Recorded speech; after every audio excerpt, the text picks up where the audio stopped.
ವೀಕ್ಷಕರೇ, Patil news alert ಸುದ್ದಿಗೆ ಸ್ವಾಗತ ಸುಸ್ವಾಗತ. ಅಭಿವೃದ್ಧಿ ವಿಚಾರದಲ್ಲಿ ಕ್ಷೇತ್ರದ ಶಾಸಕರು ಬಹಿರಂಗ ಚರ್ಚೆಗೆ ಹಿಂದೇಟು. ಹಾಸ್ಯಾಸ್ಪದ. ಪ್ರತಾಪ್ ಗೌಡ ಪಾಟೀಲ್. ಮಸ್ಕಿ ತಾಲೂಕಿನ ಮಾರಲ್ದಿನ್ನ ಜಲಾಶಯಕ್ಕೆ ಗಂಗಾ ಪೂಜೆಯನ್ನ ಸಲ್ಲಿಸಿ ಬಾಗಿನ ಅರ್ಪಿಸುವ ಕಾರ್ಯಕ್ರಮವನ್ನ ಇಂದು ಮಾಜಿ ಶಾಸಕರಾದ ಪ್ರತಾಪ್ ಗೌಡ ಪಾಟೀಲ್ ಮತ್ತು ಮಸ್ಕಿ ಪುರಸಭೆ ಅಧ್ಯಕ್ಷರಾದ ಮಲ್ಲಯ್ಯ ಅಂಬಾಡಿ ಹಾಗೂ ಮುಖಂಡರು, ಕಾರ್ಯಕರ್ತರು, ಅಭಿಮಾನಿಗಳ ಸಮ್ಮುಖದಲ್ಲಿ ನೆರವೇರಿಸಿದರು. ನಂತರ ಮಾತನಾಡಿದ ಮಾಜಿ ಶಾಸಕರಾದ ಪ್ರತಾಪ್ ಗೌಡ ಪಾಟೀಲ್, ಈ ವರ್ಷ ಮಳೆರಾಯನ ಕೃಪೆಯಿಂದ ಸಂಪೂರ್ಣ ಜಲಾಶಯ ಭರ್ತಿಯಾಗಿದ್ದು ರೈತರು ಸಂತೋಷ ಸಂಭ್ರಮದೊಂದಿಗೆ ಕೃಷಿ ಚಟುವಟಿಕೆಗಳಲ್ಲಿ ತೊಡಗಿದ್ದು ಒಳ್ಳೆಯ ವಿಚಾರ. ಹಾಗೂ ಕ್ಷೇತ್ರದ ಶಾಸಕರಾದ ಆರ್ ಬಸವನಗೌಡ ತುರ್ವಿಹಾಳ್ ರವರು ಕೆರೆ ತುಂಬಿಸುವ ಯೋಜನೆಗಳಿಗೆ ನೆನೆಗುದಿಗೆ ಬಿದ್ದಿದ್ದು ಇದಕ್ಕೆ ಸರ್ಕಾರದ ಆರ್ಥಿಕ ಧೋರಣೆಯಿಂದ ಕೆಲಸಗಳು ಪ್ರಗತಿಯಲ್ಲಿಲ್ಲ. ನಂದವಾಡಗಿ ಏತ ನೀರಾವರಿ ಯೋಜನೆ ಸಹ 3 ವರ್ಷ ಕಳೆದರೂ ಸಹ ಕಾಮಗಾರಿ ನೆನೆಗುದಿಗೆ ಬಿದ್ದಿದೆ. ಹಾಗೆ 5A ಕಾಲುವೆ ಕಾಮಗಾರಿ ಇವತ್ತಿಗೂ ಸುಳ್ಳು ಹೇಳುವುದು ತಪ್ಪಿಲ್ಲ. ಶಾಸಕರು ರೈತರಿಗೆ ಹಾದಿ ತಪ್ಪಿಸುವ ಕೆಲಸ ಮಾಡ್ತಿದ್ದು ಇದಕ್ಕೆ ಅಧಿಕಾರಿಗಳಿಂದ ಸ್ಪಷ್ಟನೆ ಇಲ್ಲ. 5A ಕಾಲುವೆಗೆ ಅಂತ ಬಜೆಟ್ನಲ್ಲಿ 980 ಕೋಟಿ ರೂಪಾಯಿ ಹಣ ಇಟ್ಟಿದ್ವಿ ಅಂತ ಹೇಳಿ 2 ವರ್ಷ ಆಯ್ತು, ಅದು ಮರಳಿ ಹೋಯ್ತು. ಅದೇ ಏನೇ ಇರ್ಲಿ, ರೈತರ ವಿಚಾರದಲ್ಲಿ ನಂದು ಯಾವುದೇ ತಕರಾರು ಇಲ್ಲ. ಕೆಲಸ ಆದ್ರೆ ಸಾಕು. ಮಾನ್ಯ ಶಾಸಕರು ನನ್ನ ಅವಧಿಯಲ್ಲಿ ಏನೂ ಕೆಲಸ ಆಗಿಲ್ಲ ಎಂದು ಹೇಳ್ತಾರೆ. ನಾನು ಬಹಿರಂಗ ಚರ್ಚೆಗೆ ಈಗಲೂ ಸಿದ್ಧ. ಆದ್ರೆ ಶಾಸಕರು ಹಿಂದೇಟು ಹಾಕುತ್ತಿದ್ದದ್ದನ್ನು ಹಾಸ್ಯಾಸ್ಪದ ವಿಚಾರ. ನನ್ನ ಅವಧಿಯಲ್ಲಿಯೇ ತಂದಿರುವ ಕೆಲಸಗಳು ಇನ್ನೂ ನೆನೆಗುದಿಗೆ ಬಿದ್ದಿವೆ. ಅದರಲ್ಲಿ ನಾಗಲ್ದಿನ್ನಿ ಸೇತುವೆ, ಹಾಲಪುರದ ಹತ್ತಿರದ ಮುಖ್ಯ ಕಾಲುವೆ, ಸಾನ್ಬಾಳ್ ಸೇತುವೆ, ಗೂಗೆಬಾಳ್ ಸೇತುವೆ ಕಳೆದ 3 ವರ್ಷಗಳಿಂದ ಕೆಲಸ ಮಾಡದೆ ಹಾಗೆ ಇವೆ. ಇದಕ್ಕೆ ಶಾಸಕರು, ಅಧಿಕಾರಿಗಳು, ಗುತ್ತಿಗೆದಾರರ ಮೇಲಿನ ದಿವ್ಯ ನಿರ್ಲಕ್ಷ್ಯವೇ ಕಾರಣ. ಇದರಿಂದ ಕ್ಷೇತ್ರದಲ್ಲಿ ದೊಡ್ಡ ಪ್ರಮಾಣದ ಕೆಲಸ ಆಗುತ್ತಿಲ್ಲ. ಬರೀ ಸಣ್ಣ ಪುಟ್ಟ ಕೆಲಸ ಬಿಟ್ರೆ ಯಾವುದೇ ಅಭಿವೃದ್ಧಿ ಪ್ರಗತಿ ಕೆಲಸ ಕ್ಷೇತ್ರದಲ್ಲಿ ಮಾಡದಿರುವುದು ಖಂಡನೀಯ ಎಂದು ಸುದೀರ್ಘವಾಗಿ ಶಾಸಕರ ವಿರುದ್ಧ ಮಾಜಿ ಶಾಸಕರಾದ ಪ್ರತಾಪ್ ಗೌಡ ಪಾಟೀಲ್ ಆರೋಪಿಸಿದ್ದಾರೆ. ಈ ಸಂದರ್ಭದಲ್ಲಿ ಪುರಸಭೆ ಅಧ್ಯಕ್ಷರಾದ ಮಲ್ಲಯ್ಯ ಅಂಬಾಡಿ, ಮುಖಂಡರಾದ Mahadevappa Gowda police Patil, doctor BH Diwatar, Basavantaraya Kuri, Siddanna ಹೂವಿನಬಾವಿ, Prasanna Patil, Ravi Gowda Patil ಹಾಗೂ ಜನಪ್ರತಿನಿಧಿಗಳು, ಮುಖಂಡರು, ಕಾರ್ಯಕರ್ತರು ಇದ್ದರು.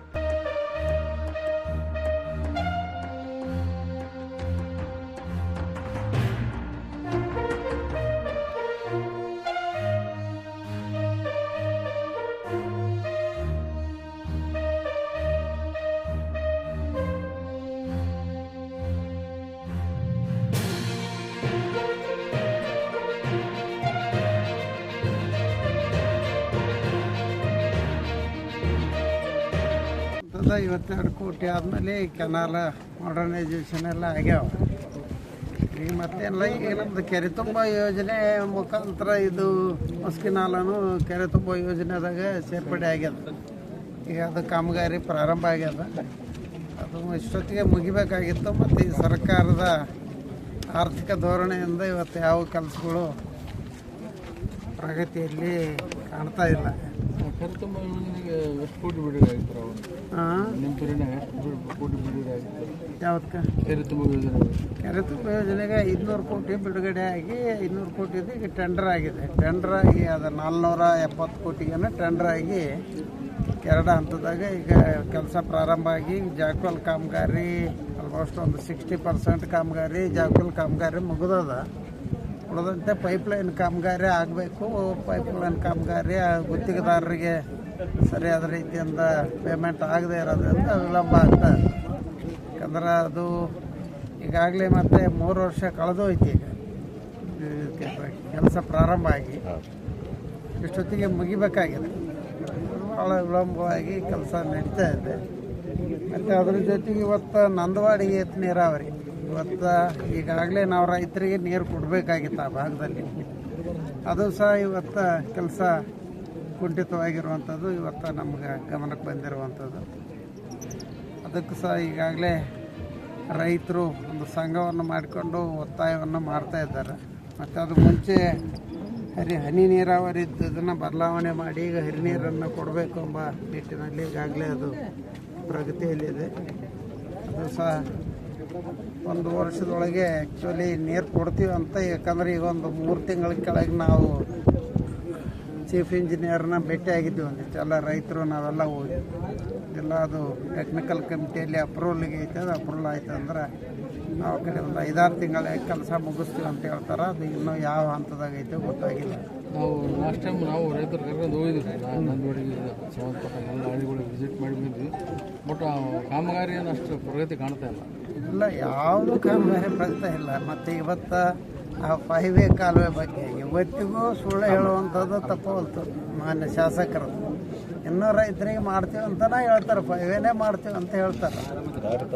ಮತ್ತು ಅದು ಸುಮ್ಮನೆ ರೈತರಿಗೆ ಹಾದಿ ತಪ್ಪಿಸೋಂಥ ಕೆಲಸನೇ ಆಗ್ತದೆ ಹೊರತು ಅಧಿಕಾರಿಗಳು ಇನ್ನು ಅದ್ರ ಬಗ್ಗೆ ಸ್ಪಷ್ಟತೆ ಇಲ್ಲ. ಯಾಕಂದ್ರೆ ನಾವು ಈಗಾಗಲೇ ಚೀಫ್ ಇಂಜಿನಿಯರ್ ಭೇಟಿ ಆದಾಗ ಅವರಿಲ್ಲ, ಅದು 5 ವೇ ಡಿಸ್ಟ್ರಿಬ್ಯೂಟ್ರಿ ಓಪನ್ ಮಾಡಿ ಅಲ್ಲಿಂದ ಲಿಫ್ಟ್ ಮಾಡ್ತೀವಿ ಏನೋ ಅಂತ ಹೇಳ್ತಾರೆ. ಅದು ಟೆಕ್ನಿಕಲಿ ಫಿಸಿಬಿಲಿಟಿ ಅಂತೂ ಸಾಧ್ಯನೇ ಇಲ್ಲ ಅಂತ ನಮ್ಮ ಗಮನಕ್ಕೆ ಐತೆ. ಮಾಡಿದ್ರಂತೂ ಒಳ್ಳೇದೇ, ರೈತರಿಗೆ ಮಾಡ್ತೀವಿ ಅಂದಾರ ಮಾಡಿದ್ರಂತೂ ಭಾಳ ಒಳ್ಳೇದೇ ಅದು. ಯಾಕಂದ್ರೆ ಈಗಾಗಲೇ ಬಜೆಟ್ನಾಗ 2 ವರ್ಷ ಕಳೆದೋಯ್ತು. ಬಜೆಟಿಗೆ ದುಡ್ಡು ಇಟ್ಟಿದ್ದು 980 ಕೋಟಿ. ಮತ್ತು ಅದರದ್ದು ಯಾವುದೇ ಪ್ರಗತಿ ಇಲ್ಲಿವರೆಗೆ ಕಾಣ್ತಾ ಇಲ್ಲ. ಮತ್ತು ಮಾನ್ಯ ಶಾಸಕರು ಮೊನ್ನೆ ಈ ಮಸ್ಕಿನಾಲಕ್ಕೆ ಭಾಗಿನರ್ಸಿದಾಗ ಕೆಲವೊಂದು ಮಾತುಗಳನ್ನ ಆಡಿರುವಂಥದ್ದು ತಾವೆಲ್ಲ ಪಬ್ಲಿಷ್ ಮಾಡಿದ್ದೆ. ಹಿಂದಿನ ಶಾಸಕರಿಂದ ಯಾವುದೇ ಅಭಿವೃದ್ಧಿ ಕೆಲಸ ಕಾರ್ಯಗಳು ಕ್ಷೇತ್ರದಲ್ಲಿ ಆಗಿಲ್ಲ, ಇವತ್ತು ನಾನು ಬಂದ ಮೇಲೇ ಅಭಿವೃದ್ಧಿ ಆಗ್ತಾಯಿದೆ ಅಂತ. ಇವತ್ತು ಅದಕ್ಕೆ ಜನತೆಯೇ ಮುಂದಿನ ದಿನಮಾನಗಳಲ್ಲಿ ಉತ್ತರ ಕೊಡ್ತಾರೆ. ಯಾಕಂದ್ರೆ ನನ್ನ ಅವಧಿಯಲ್ಲಿ ಆಗಿರುವಂಥ ಕೆಲಸ ಕಾರ್ಯಗಳನ್ನೇ ಇನ್ನುವರೆಗೆ ಪೂರ್ಣ ಮಾಡೋದಕ್ಕೆ ಆಗದೇ ಇರುವಂಥ ಶಾಸಕ ಮತ್ತು ನನ್ನ ಅವಧಿಯಲ್ಲಿ ಏನೂ ಆಗಿಲ್ಲ ಅಂತ ಹೇಳೋದ ಒಂದು ನೈತಿಕತೆ ಅವರಿಗೆ ಇಲ್ಲ. ಯಾಕಂದರೆ ಈ ಸರ್ಕಾರ ಈ ರಾಜ್ಯದಲ್ಲಿ ಬಂದು 2 ವರ್ಷದಲ್ಲಿ ಅಭಿವೃದ್ಧಿ ಶೂನ್ಯ ಆಗಿರುವಂಥದ್ದನ್ನು ಇಡೀ ರಾಜ್ಯ ಇಡೀ ಜನತೆ ಒದರ್ತಾ ಇದೆ. ಆದಾಗ್ಯೂ ಸಹ ನಾವು ಅಭಿವೃದ್ಧಿ ಮಾಡಿದ್ದೀವಿ ಅಂಥೇಳಿ ಯಾವುದೋ ಒಂದಿಷ್ಟು ಕಲ್ಯಾಣ ಕರ್ನಾಟಕ ಅಭಿವೃದ್ಧಿ ಮಂಡಳಿಯ ರಸ್ತೆಗಳು ಸಿಸಿ ರಸ್ತೆಗಳನ್ನು ಮಾಡೋದನ್ನು ಹೊರತುಪಡಿಸಿದರೆ ಜನರು ಗುರುಸುವಂಥ ಯಾವುದಾದ್ರೂ ಮೇಜರ್ ಕೆಲಸಗಳು ಆಗಿರುವಂಥದ್ದು ನಾವು ಕಾಣ್ತಾ ಇದ್ದೀವಿ. ಮತ್ತು ಇವತ್ತು ನಮ್ಮ ಒಂದು ಅವಧಿಯಲ್ಲಿ ತಂದಿರುವಂಥ ಅನೇಕ ಅನುದಾನಗಳು ಇವತ್ತು ಟೆಂಡರ್ ಆಗಿ 4 ವರ್ಷ ಆದರೂ ಪೂರ್ಣಗೊಳ್ತಾ ಇಲ್ಲ. ಉದಾಹರಣೆಗೆ ಇವತ್ತು ನಾಗಲ್ದಿನ್ನಿ ಗೂಗೆಬಾಳು ಬ್ರಿಡ್ಜ್ ಆಗಿರ್ಬೋದು, ಹಾಲಾಪುರ ಇರ್ಕಲ್ ಬ್ರಿಡ್ಜ್ ಆಗಿರ್ಬೋದು, ಮತ್ತು ಅನೇಕ ಕಾಮಗಾರಿಗಳು ಮತ್ತು ಇವತ್ತು ಈ ನೀರಾವರಿ ಯೋಜನೆಗಳು. ಮತ್ತು ಇವತ್ತು ಯಾವ ರೀತಿ ಇವರು ಶಾಸಕರು ಅಧಿಕಾರಿಗಳ ಮೇಲೆ ಒತ್ತಡವನ್ನು ಮಾಡ್ತಾರೋ ಗೊತ್ತಿಲ್ಲ. ನಾವು ನೋಡ್ತೀವಿ ಇವತ್ತು ರಸ್ತೆಗಳು ಸರ್ವಸಾಧಾರಣವಾಗಿ ಇವತ್ತು ಎಲ್ಲ ರಸ್ತೆಗಳು ಸಂಪೂರ್ಣವಾಗಿ ಹಾಳಾಗಿ ಹೋಗಿರುವಂಥದ್ದು. ಈಗೇನಾದರೂ ಹೆಚ್ಚಿನ ಅನುದಾನವನ್ನು ಕೊಡ್ತೀವಿ ಅಂತೇಳಿ ಮಾನ್ಯ ಮುಖ್ಯಮಂತ್ರಿಗಳು ಈ ಒಂದು ವಾರದಿಂದ ಸಭೆಗಳನ್ನು ಮಾಡ್ತಾ ಇದ್ದಾರೆ. ಇವತ್ತು ಕ್ಷೇತ್ರ ಅಭಿವೃದ್ಧಿ ಆದರೆ ನಾವು ಅದಕ್ಕೆ ಬೆಂಬಲವನ್ನು ಸೂಚಿಸ್ತೀವಿ. ಆದರೆ ವೃಥ ಟೀಕೆ ಮಾಡುವಂಥದ್ದನ್ನು, ಯಾಕಂದರೆ ಜನರು ನಗ್ತಾರೆ. ಪ್ರತಾಪ್ ಗೌಡ್ರ ಅವಧಿಯಲ್ಲಿ ಯಾವ ಊರಾಗ ಏನಾಗಿದೆ ಅಂತ ಪ್ರತಿಯೊಬ್ಬರಿಗೆ ಗೊತ್ತಿದೆ. ಇವತ್ತು ಆ ಶಾಸಕರಿಂದ ಏನೂ ಅಭಿವೃದ್ಧಿ ಆಗಿಲ್ಲ, ನಾನೇ ಅಭಿವೃದ್ಧಿ ಮಾಡೀನಿ ಅಂತಂದ್ರೆ ಅಭಿವೃದ್ಧಿ ಮಾಡಿರುವಂಥದ್ದು ಏನು ಅಂತ ಈಗಾಗಲೇ ತಮ್ಮ ಮುಖಾಂತರ ನಾವು ಬಹಳಷ್ಟು ಬಾರಿ ಬಹಿರಂಗ ಚರ್ಚೆಗೆ ಆಹ್ವಾನವನ್ನು ಕೊಟ್ಟಿದ್ದೇವೆ. ಅದನ್ನು ಸ್ವೀಕಾರ ಮಾಡುವಂಥ ಸ್ಥಿತಿಯಲ್ಲಿ ಅವರು ಇಲ್ಲ ಅಂತಲೇ ನಾನು ಭಾವಿಸ್ತೀನಿ. ಯಾಕಂದರೆ ನಾವು ಮಾಡಿರುವಂಥ ಅಭಿವೃದ್ಧಿ ಕೆಲಸಗಳ ಪಟ್ಟಿ ಇವತ್ತು ಬಹಳ ದೊಡ್ಡದಿದೆ. ಅದಕ್ಕೆ ನಾವು ಉತ್ತರ ಕೊಡೋದಕ್ಕೆ ಸಮರ್ಥರಾಗಿದ್ದೇವೆ. ಅದಕ್ಕೆ ಮಾನ್ಯ ಶಾಸಕರು ಯಾಕಂದ್ರೆ ದೇವ್ರ ದಯದಿಂದ ಶಾಸಕರಾಗಿ ಆಯ್ಕೆ ಆಗಿದ್ದಾರೆ. ಅಭಿವೃದ್ಧಿ ಮಾಡಿ ತೋರಿಸಲಿ, ನಾವು ಸಂತೋಷ ಕೊಡ್ತೀವಿ. ಯಾಕಂದರೆ ಅಭಿವೃದ್ಧಿಗೆ ನಾವು ಯಾವತ್ತೂ ಬೆಂಬಲ ಕೊಡ್ತೀವಿ. ಇವತ್ತು ಮಸ್ಕಿಯ ಪಾಲಿಟೆಕ್ನಿಕ್ ಕಾಲೇಜ್ ಇವತ್ತು ನಾವು ಕೊಟ್ಟಂಥ ಒಂದು ಭೂಮಿಯಿಂದ ಇವತ್ತು ಕಾಲೇಜ್ ಕಟ್ಟಿ ನಮ್ಮ ಹೆಸರು ಇಟ್ಟರು ಅಂತೇಳಿ ಇವತ್ತಿಗೂ ಆ ಕಾಲೇಜಿಗೆ ಬಿಟ್ಟು ಕೊಟ್ಟಿಲ್ಲ ಮಾನ್ಯ ಶಾಸಕರು. ಇವತ್ತು ಮುಖ್ಯವಾಗಿ ಅದಕ್ಕೆ ಅರ್ಜೆಂಟಾಗಿ 2 ಹಾಸ್ಟೆಲ್ಗಳು ಆಗಬೇಕು. ಮಹಿಳಾ ಮತ್ತು ಬಾಯ್ಸ್ ಹಾಸ್ಟೆಲ್ ಆದ್ರೆ ಪಾಲಿಟೆಕ್ನಿಕ್ ಕಾಲೇಜು ಇವಾಗ ಯಾಕಂದರೆ ಬಹಳಷ್ಟು ಸ್ವಂತ ಈ ವರ್ಷ ಆಗಿತ್ತು. ಆ ಹುಡುಗರಿಗೆ ಅನುಕೂಲ ಆಗಬೇಕಾಗಿದ್ದರೆ ತಕ್ಷಣ ಹಾಸ್ಟೆಲ್ಗಳಾಗಬೇಕು. ಇವತ್ತು ಹಾಸ್ಟೆಲ್ ಮಾಡೋದಕ್ಕೆ ಬಹಳಷ್ಟು ಅನುದಾನ, ಯಾಕಂದರೆ ಕಲ್ಯಾಣ ಕರ್ನಾಟಕ ಅಭಿವೃದ್ಧಿ ಮಂಡಳಿಯಲ್ಲಿ ನಾವಿದ್ದ ಕೇವಲ 30-40 ಕೋಟಿ ಬರುವಂಥ ಅನುದಾನ ಇವತ್ತು 100 ಕೋಟಿಗೆ ಹೆಚ್ಚಾಗಿದೆ. ಇವತ್ತು 4-5 ಕೋಟಿಯಲ್ಲಿ ಒಂದು ಹಾಸ್ಟೆಲ್ ಕಟ್ಟೋದಕ್ಕೆ ಏನೂ ಪ್ರಾಬ್ಲಮ್ ಇಲ್ಲ. ಅದು ಬಿಟ್ಟು ಎಲ್ಲೋ ಬರೀ ಸಮುದಾಯ ಭವನ ಕೊಟ್ಟೆ 50 ಲಕ್ಷ ರೂಪಾಯಿ ಎಲ್ಲ ಊರಿಗೂ ಒಂದು ಸಮುದಾಯ ಭವನ ಕಟ್ತೀವಿ ಅಂದರೆ ಅದರ ಅರ್ಥ ಇಲ್ಲದಂಥ ಯೋಜನೆಗಳನ್ನು ಇವತ್ತು ಮಾಡ್ತಿದ್ದಾರೆ. ಅದಕ್ಕೆ ಮುಂದಿನ ದಿನಮಾನಗಳಾದರೂ ಶಾಸಕರು ಅಭಿವೃದ್ಧಿ ಕಡೆ ಮೊದಲು ಗಮನ ಕೊಡಲಿ. ಅಭಿವೃದ್ಧಿಗೆ ನಮ್ಮ ಬೆಂಬಲ ಸದಾ ಇರ್ತದೆ. ಆದರೆ ವೃಥ ಟೀಕೆ ಮಾಡೋದ್ರಿಂದ ಜನರಲ್ಲಿ ಹಾಸ್ಯಾಸ್ಪದವಾಗುವಂಥವ್ರು ಅವರೇ. ಯಾಕಂದರೆ ನಮಗೆ ನೈತಿಕತೆ ಐತೆ. ನಾನು ಏನು ಅಭಿವೃದ್ಧಿ ಮಾಡಿದ್ದೀನಿ, ಕ್ಷೇತ್ರ ಯಾವ ರೀತಿ ಮಾಡಿದ್ದೀನಿ ಅಂತ ಇಡೀ ಕ್ಷೇತ್ರದ ಜನತೆ ನೆನೆಸ್ತಾ ಇದೆ.